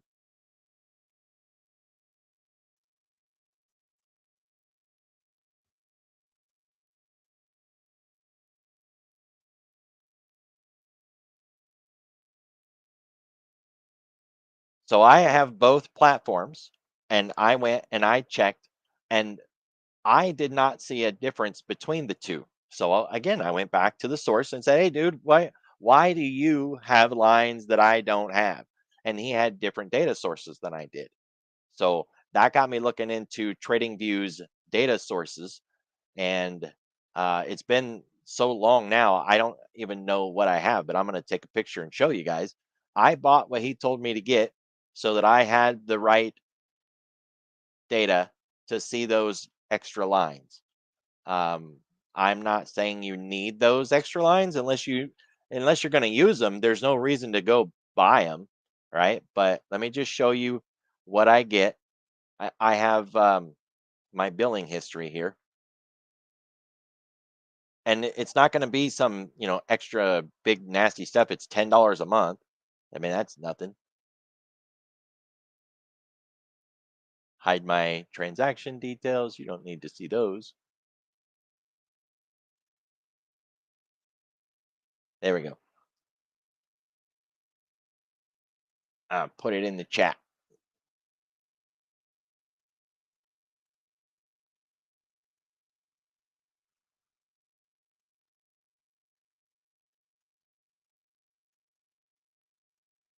So yeah, the market's open 5 days next week, guys. But if you are someone who's focused on trading those dark pool prints or those shadow prints, TradingView does it better.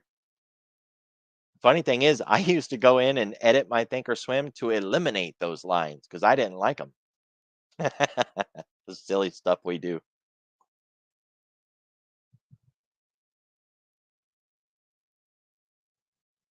Not necessarily. I mean, they pretty much made it their thing over there at Black Box. What do they look like on TrendSpider? TrendSpider has a relatively decent pre-market chart, all things considered.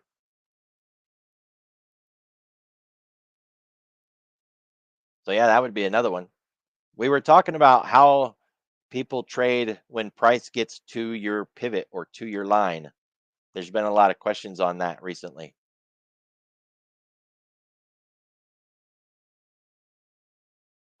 Well, you know that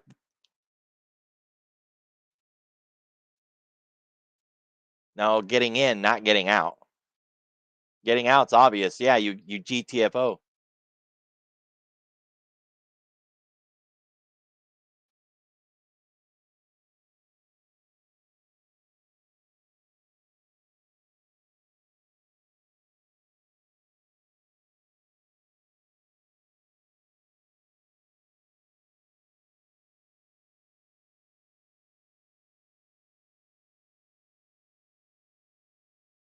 Yep, I'm a big believer in that. But we see in the chat where we get a VWAP trader, for an example.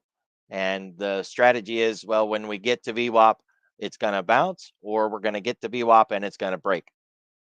And yep, that's how we started today. Any line, whether you call it a pivot point, yesterday's high, yesterday's low, VWAP, moving average, anything, any line, the strategy is still the same. It's going to bounce or it's going to break.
Yep, that's always my argument with butterflies. They pay so well. They're awesome, but the loss rate is it just hurts. To lose 90% of the time, you've got to be you got to be stout, stoic. That's the word I'm looking for. Man, you got to be stoic.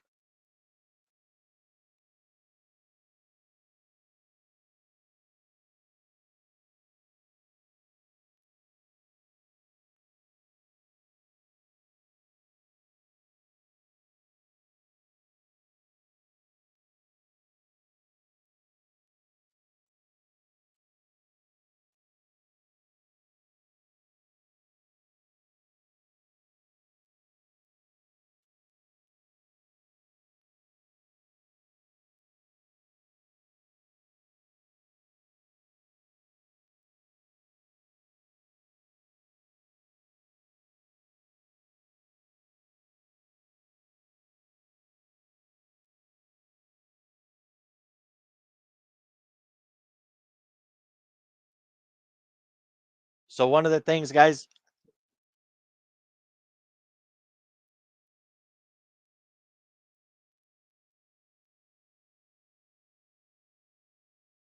one of the things that you really want to focus on is reversal patterns, having your favorites, that sort of thing. I really love this sort of a setup. I would have liked to have had a better example, but I just seen it, so I took a moment to point it out. That 3-bar reversal, I love that. When you can get it at the bottom of a range off of a line that you have, yesterday's high, yesterday's low, right? Moving average, VWAP, whatever it happens to be. But that 3-bar, I really like it. Um, there's things called the Morning Star or a swing low or a 3-bar reversal. They're all kind of the same thing. They're mildly different, but they're a really nice reversal signal. Having a reversal signal against the level that you wanted to reverse from gives you a better tradable opportunity, right? Because then you can talk about those three things that we were looking at: the midpoint, the close, the final outside bar, the high, the low, whatever the level needs to be. You can use those, and you've got the reversal signal. Not just price got there, so I guess I'm going to go the other way, but you've actually got a pattern that goes with it.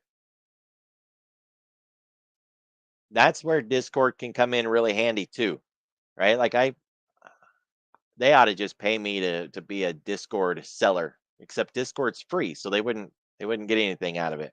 But look, you want to take special care when it's patterns, setups, or signals that are important to you, right? And you can build a whole Discord on nothing but lines, levels, signals, drawings. I've got trend discords, range discords. I built discords to use certain products like Investors Business Daily or Thinkorswim. So you go and build an entire trend Discord, and you can focus on things like big gaps or breakout markets and building a checklist, an action plan. Why not, right? It's your Discord. You can do whatever you want with it. Yeah, that's a pretty good reversal right there. That's the pause bar. Yeah.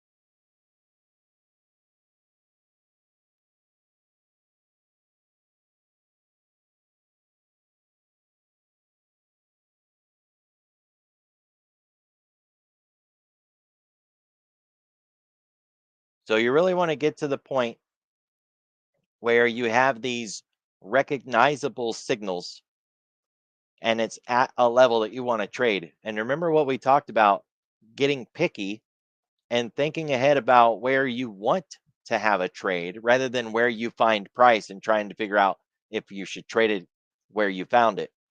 I've found that most of the time I don't want to trade it where I found it. I want to trade it when it gets to a particular spot.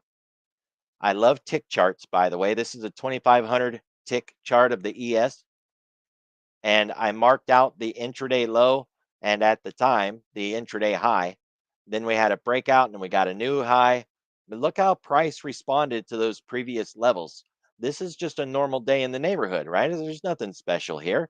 But look at that reversal. I mean, that it's just what we were talking about, right? It's the same beautiful trade. And my way of trading that is the same as what we talked about: the mid or the open, high, low, close line, or the high of that. Any of those three would be a tradable signal. And if you didn't catch the breakout bar, look at the next one.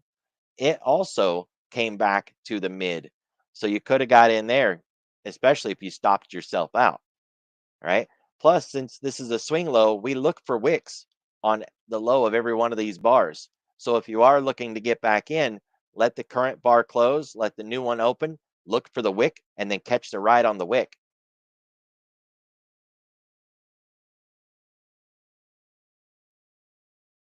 This is the ES 2500 tick.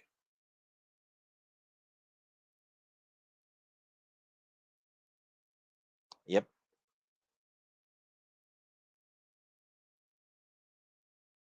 Not today. This is an old picture. This is like 3800. We haven't been at the 3800 in a while, homie.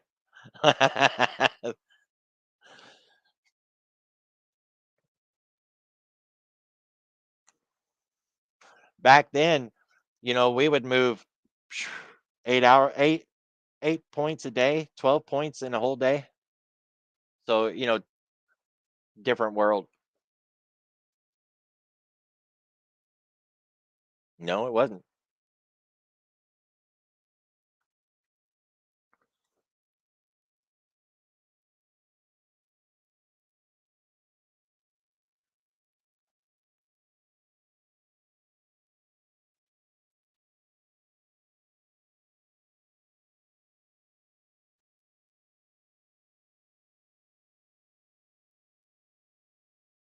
We we triggered lock limits during COVID. We were moving 7.5%, triggering a lock limit, freezing the market, and then we would open back up in futures after having hit lock limit. We did that during COVID.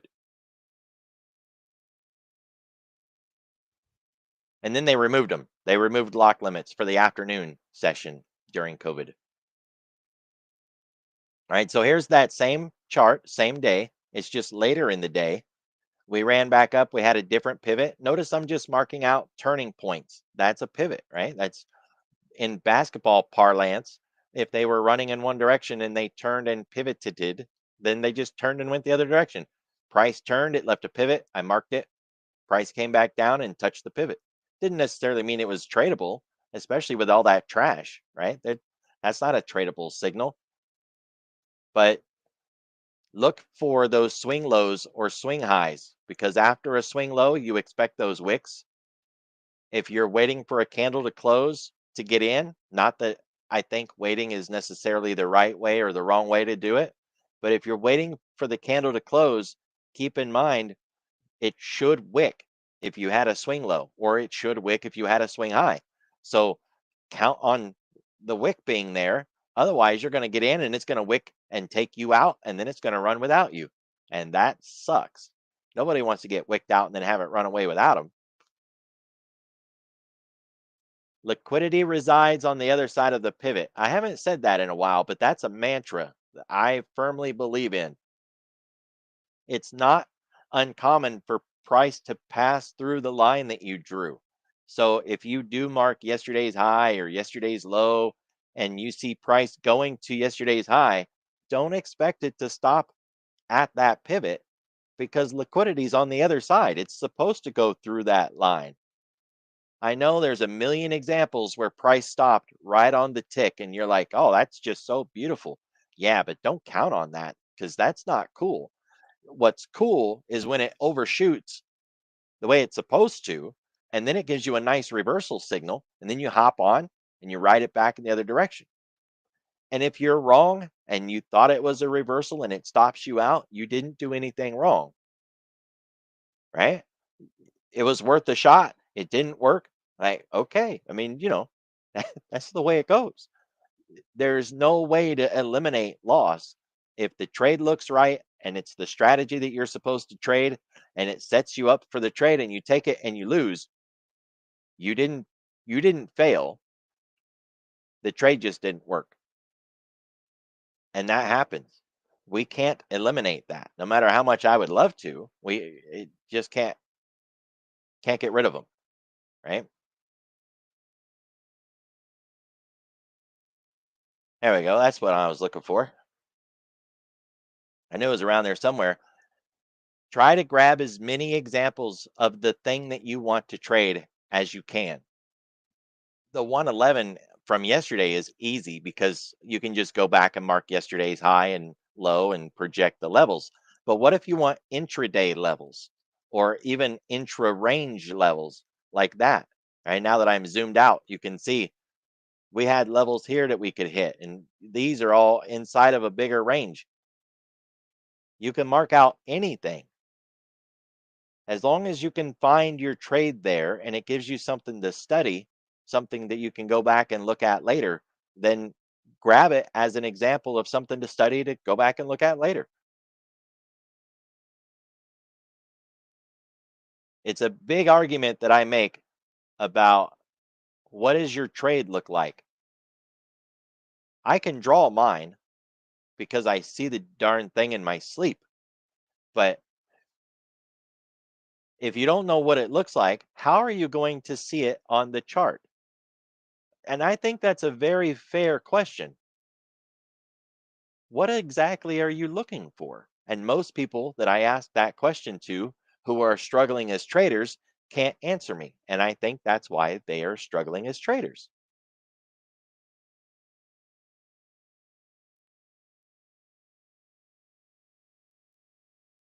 If you don't know what you want to trade, there's nothing wrong with that whatsoever. Don't feel bad because you have to start somewhere, right? So scroll back on the chart, no rush, move a couple of bars at a time, looking at price, and ask yourself, what would you like to trade? I see a really nice 2 bar reversal right there, the little railroad turn. I like that. I would like to trade that. I've got strategies to trade that. And I definitely love that 3 bar reversal, this rally base drop pattern right there. I love those. So once you find something that you would like to trade, go back and hone in on those, right? Find examples of those that you can trade.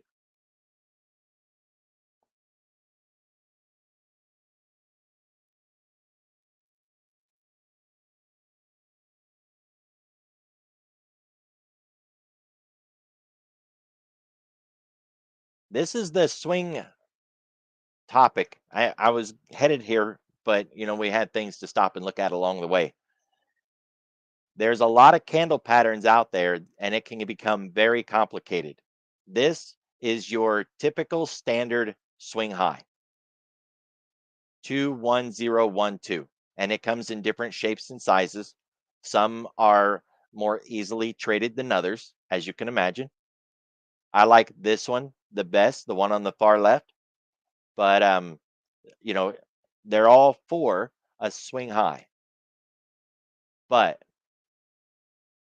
well, let's do the swing low and then we'll get to the but. There's always a but, right? So here's the swing low, same thing. It's your basic normal 3 bar swing low, 4 bar. I mention this all the time in the live stream. Waves of price, it's just waves of price, right?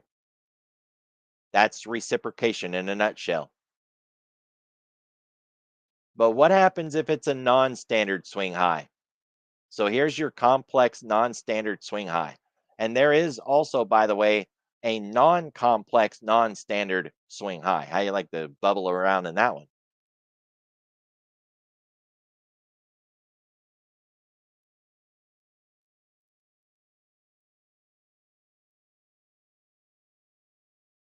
That's a really good piece to share right there.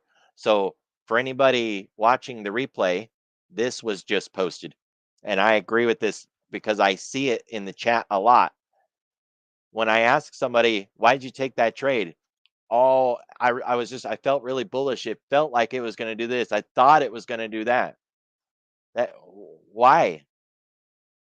And usually I don't get a good why, but it'll be connected to, well, the news was positive, or everybody seemed really bullish, and going long just seemed like that's what it wanted to do, so I went long and or I went short.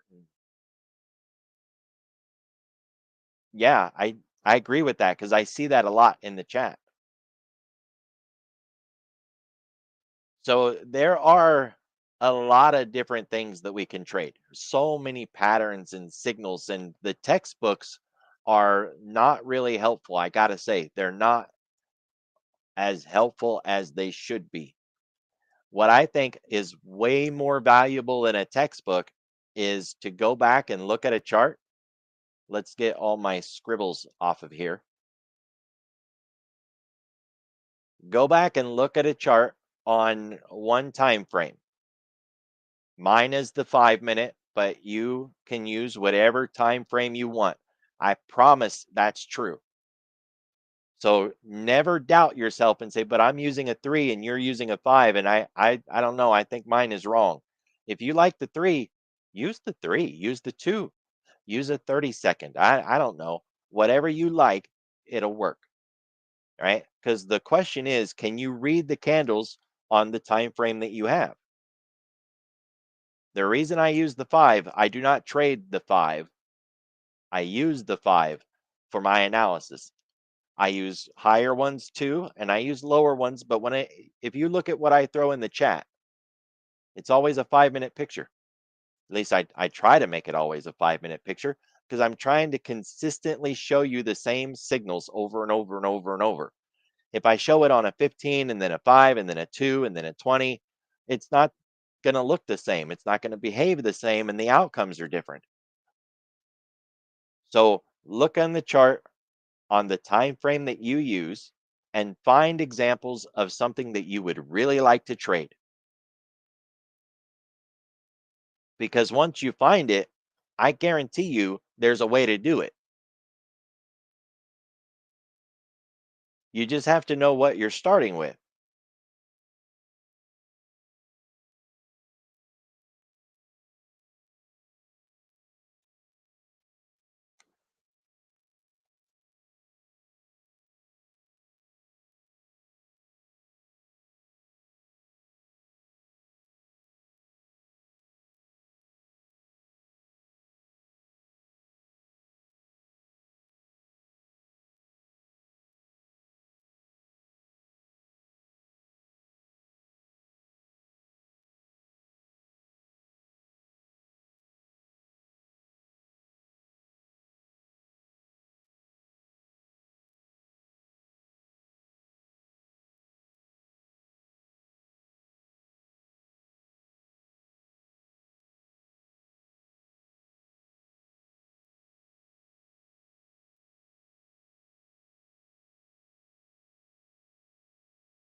The main thing that I highlighted when I started the draw on this chart was the breakdown to VWAP. That when we're in a really tight consolidation like this, and you'll see these through the day sometimes, like this one here, when we get a tight consolidation, I love it. I love it, love it, love it when price does this in the middle of the day because we got to break at some point. So,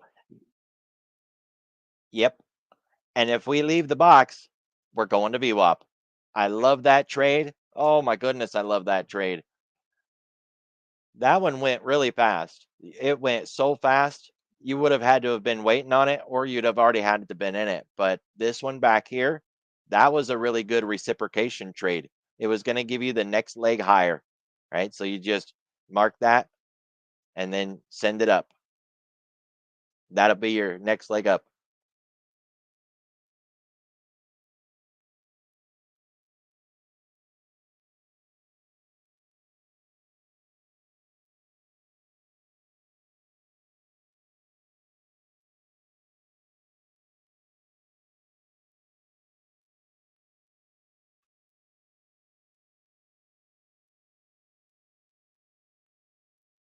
The thing about these boxes, and you'll get boxes all over, you want to plan how do you want to do it.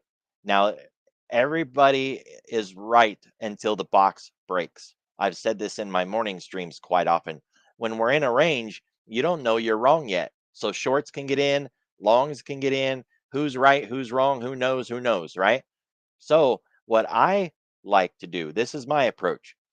If we get a box, I like to buy the low of the box and I like to sell the high of the box. And if I get in and it goes to the bottom and it starts to turn, it's all right. I get out, no problem. If I'm in the lows and it goes up and it starts to turn, I get out, no problem. So what? Because if I get in at the lows and it actually breaks that time, well, then I'm already in it and let her run. Sweet. But what I won't do is I won't get in at the lows to go lower and I won't get in at the highs to go higher. I will not do that. I've broken myself of this habit a long time ago. I never get in at the high to go higher, and I never get in at the low to go lower. If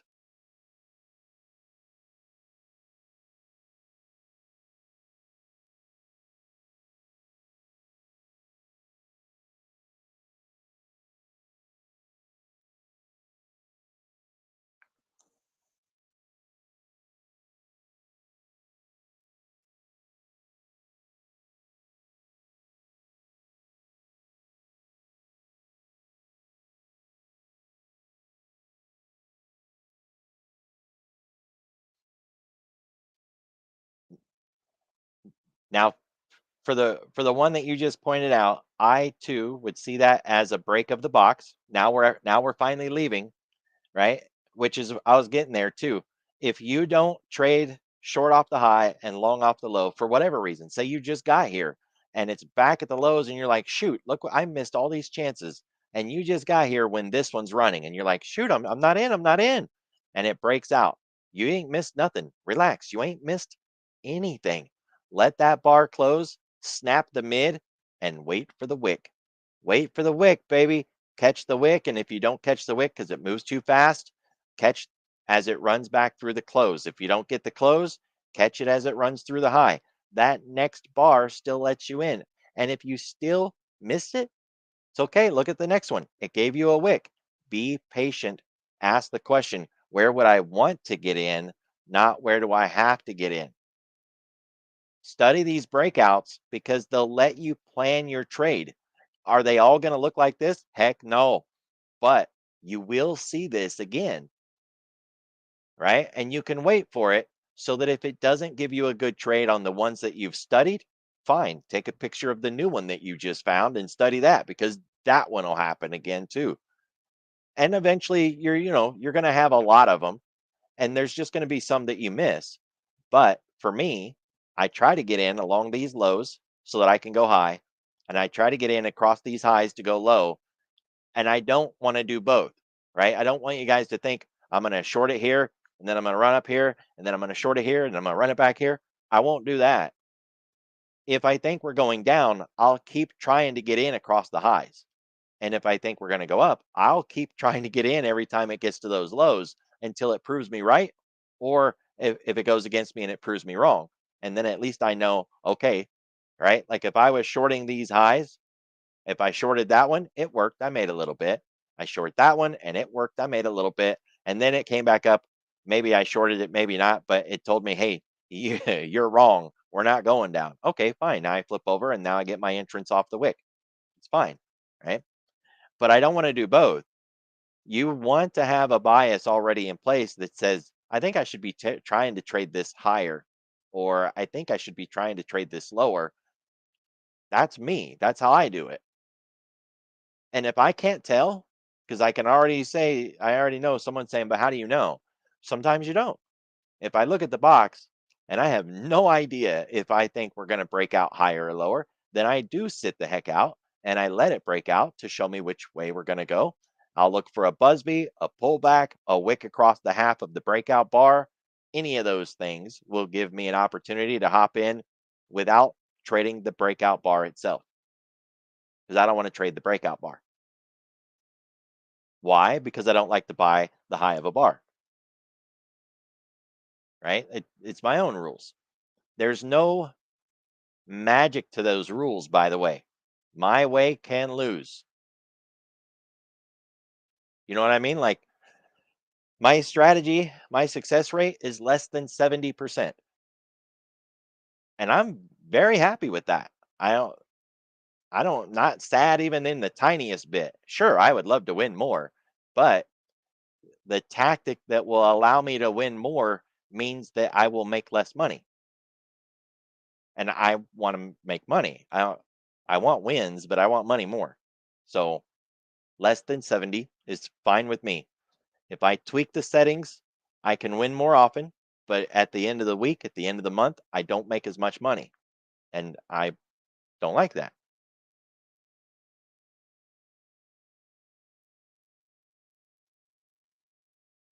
What was that show? Is that MASH? That don't look like MASH. Hogan's Heroes. Yeah. I knew it didn't look like MASH.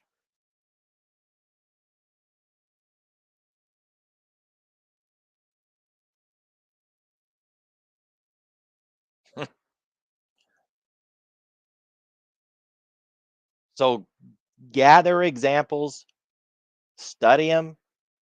We didn't do it today, but you can add indicators and do the same thing. I'm not a fan, but I don't want to force people to do it my way.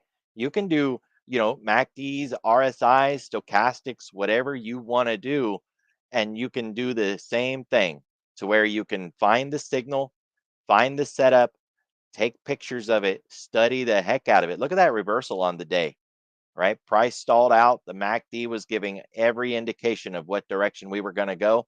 And then we broke out and ran back to VWAP. It's the same VWAP trade. And price told us what we were doing. MACD was just confirming it. That's pretty cool. I'm not a indicator guy, but it doesn't mean that we can't use them.